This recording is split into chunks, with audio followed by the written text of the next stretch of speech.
Alright, a run from the replay system today. I don't think I have very many of these left because I've stopped playing on my phone. I was spending too much time playing SAP already. So playing it on the phone as well, yeah, just couldn't continue on that path. So hopefully after this point, there won't be too many more videos like this. I mean, the replay system is fine. It's just annoying not being able to see, the regular mouse movements and seeing when you're pausing and thinking and picking pets up and then putting them down again because you've changed your mind. So the team I wanted to assemble here, and I spent a lot of time trying to get this on the PC, and it wasn't happening, so I switched to using the phone as well to try and get as many games into one day as possible, is trying to use Queen Bee again, one of my favourite units that they added last year. And we actually passed up the Queen Bee there because we're going to set up for Stoked first. Nothing new there. But what I want to do is have a Queen Bee team with Anubis. And I want Anubis to heal any ailments that might befall our team and therefore cause us to lose the honey, which is the important perk for the Queen Bee. This was actually recorded a wee while ago, so we're facing some teams that we haven't seen so much recently. There's a Broken Bench, and I think it was Not a Game Dev Log who's currently on holiday in one of the previous turns. So we do get the Bear. Bear has pretty solid starting stats, so as soon as you take Capybara, it becomes even stronger. But we're just going to play it at the back for now, and then we'll change the ordering up once we get all the other pets that we need for the setup. So the idea is that if Anubis has low attack, it will go last at start of battle, and it will activate the Bear. And I think the Bear is unique in that it can give perks to units on either side of it. There is Visitor, which allows you to give ailments to adjacent pets, but I think Bear is the only one that gives perks on both sides. And then, this team has Anubis on the opposite side. We need that. We need one of them in our team as soon as we can because we are also going to need it to be level 2 for it to work with the Bear. Looks like we're going to get away with a win though, even though we don't have everything set up. Queen Bee pretty strong when you first buy it. And yeah, we're immediately going to go for level 2 Queen Bee. Unfortunately, we get Gariel from the Stoked. But I think I'm just going to hang on to it in the hopes of Water of Youth transforming it into Anubis. It's been a while since I watched this run, so I'm not sure if that's what's going to happen or not. So everything gets reduced to 1 HP by Cali Greyhound, which is a bit unfortunate, so that's going to be a loss. Actually, there's a Carve. So we end up getting Elk, which is no good. We'll pill a Betavish just to get the Bear stats up a bit higher. And then I'm going to take Flea. Ailment pets, like I've said many times recently, so important for getting these kind of odd builds to function in customs. The Bear does manage to knock out the Kangaroo in this particular round. I think we should be okay here. Yeah.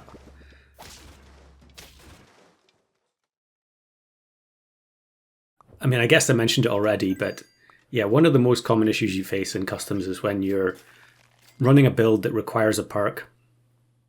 Ailments are very prevalent, snipes are very prevalent, and I guess we're not going to do too much to protect against snipes here, but we are going to try and make sure that we're guaranteed to have honey when the battle starts.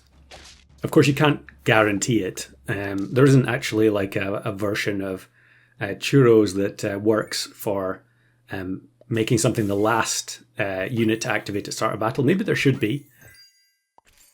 But if we just keep the Anubis with fairly low stats, very few other teams are going to be deliberately keeping their start of battle units down to a minimum health level, or minimum attack level, I should say. So here you can see it in action. So with Bear in the center of the team, Anubis activates and gives everything honey. Now this opposing team looks like they're free to play, which means that they didn't have access to any ailments anyway. So we're going to win there.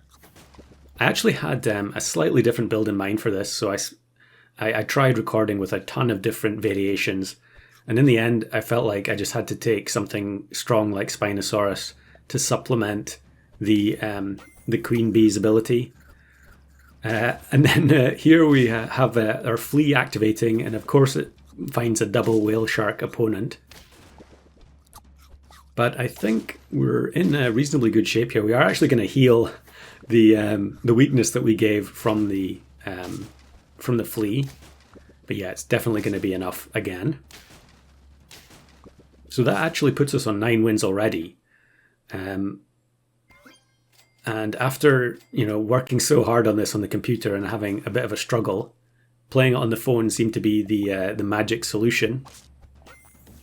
And here's one of these Bulldog players. They actually had Ambrosia and Real Velociraptor. So I think this 1648 Bulldog is probably going to be too much for our team. Yeah, no question about it. Yeah, unfortunately we just have to sit and wait for the battle to finish. Actually, it's much closer than you'd think it would be. Yeah, I think we weren't too far off there. Maybe if we'd had level 2 Spino already, we would have been in better shape. So now we get level 2 Spino, grab the pancakes for next turn if it's another loss. And then it's a massive scaling team. We can see it working here though, because the bat gave weakness to 2 units, and then the bear plus Anubis combo healed everything. Unfortunately, again, we're healing the opposing team. And they had Tar regardless.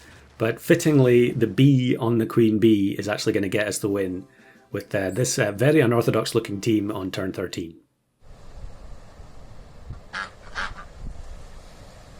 Now, I don't actually have any bonus footage from this particular build, but we might as well go through one of these other mobile recordings that has been sitting in the queue for quite some time.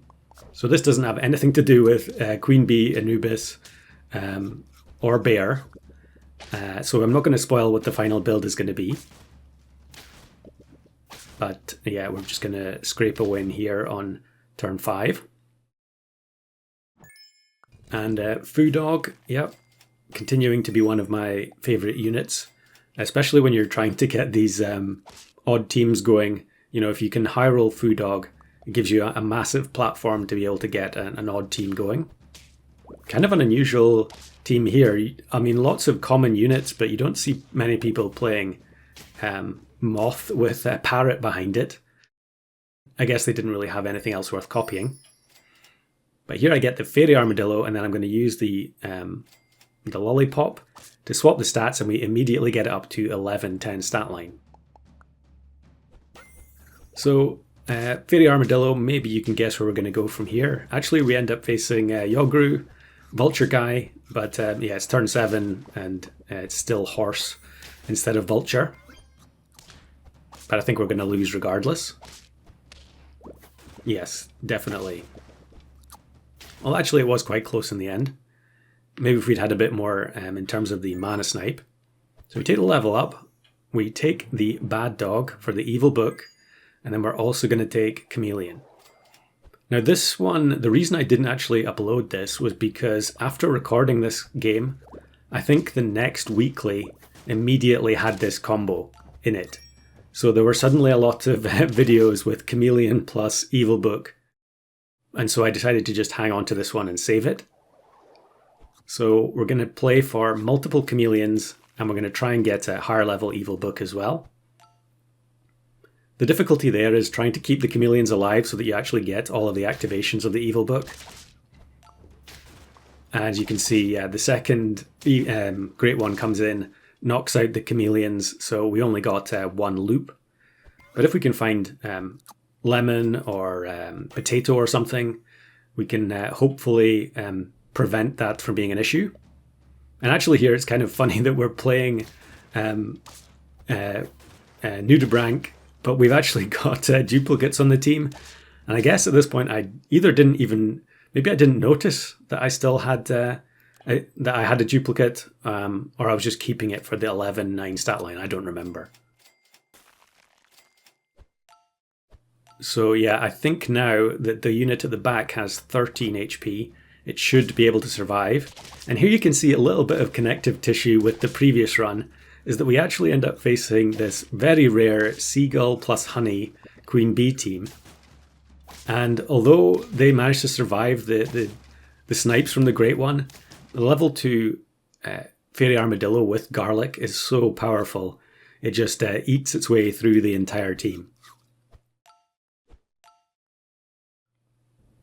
And then it's a very weak looking summon squad. They're just not going to be able to cope with the disruption here. And actually, they had a small one in their pack, so they end up deleting the rest of their own team. And we didn't even need the extra Great One, I don't think. So 2 more games from the phone off the list. Hopefully not too many more to go.